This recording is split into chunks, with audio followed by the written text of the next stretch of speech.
Hello everyone, I'm Desak Gede Wahyu Puspadnyani with student ID number 21120211094 from to the class. Now in this video, I will show my comparison and contrast speech with the topic about introverts and extroverts. Okay, let's start. Is it true or false that introverts are quiet and shy while extroverts are wild? False. People who prefer introversion just tend to think before they speak, while extroverts tend to speak before they think. Being perceived as introvert versus extrovert usually is characterized by how you respond to social situations and stimuli from everyday life. Extroverts are generally thought to enjoy the spotlight or being the center of attention, while introverts are more antisocial and isolated. These stereotypes aren't very forgiving yet in reality. They are far more intricate. However, with these two completely polar opposite personalities, don't you wonder how they will get along in a group? First, so we have to define what really makes an introvert and extrovert. Then we'll compare and contrast the two personalities in a group and leader setting. As complex beings, humans may not fit on just one side on the spectrum.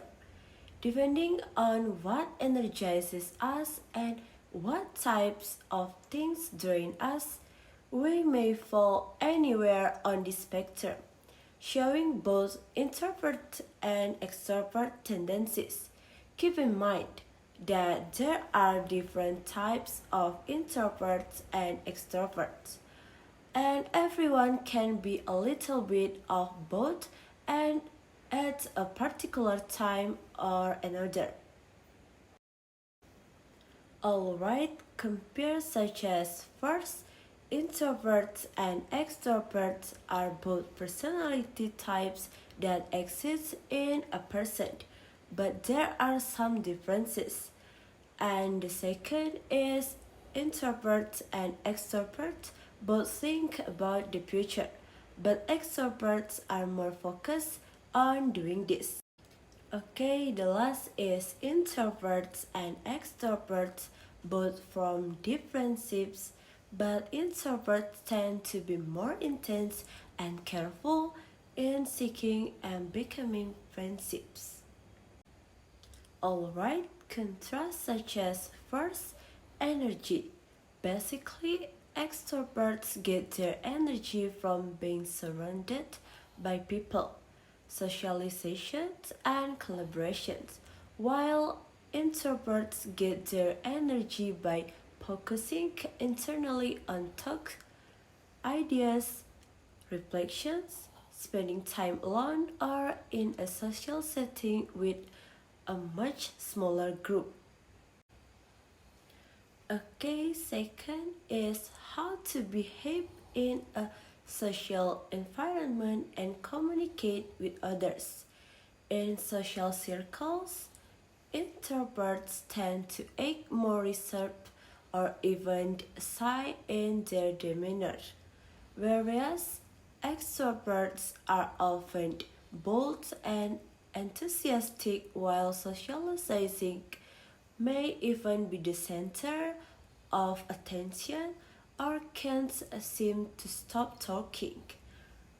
In addition, when communicating with other people, extroverts prefer to communicate verbally and face to face, boldly and enthusiastically, when socializing may even be the center of attention or seem unable to stop talking, while introverts usually prefer one-on-one, deep and intimate conversations meaning. Okay, the last is introvert and extrovert leadership styles. Under the leadership of an introvert, team members will tend to be proactive, which is to take the initiative in introducing changes and new ideas to the team. Whereas under the leadership of an extrovert, team members tend to become docile followers seeking guidance. So there you have it, a quantitative analysis on the similarities and differences between extrovert and introvert personality and leadership in socializing in group environments and settings, where a person is categorized as an introvert or an extrovert depend on the origin of our energy are what give us energy and what drains our energy. Then there are also differences in how to behave in a social environment and communicate with others between introverts and extroverts. Introverts aren't always as shy and they seem, but they just prefer to build meaningful relationships with fewer people and take time to adapt. Just to recap, introvert leaders are most effective when team members are proactive, while extrovert leaders are most effective when team members are passive, meaning they are followers. Okay, that's all about my comparison and contrast speech. Thank you.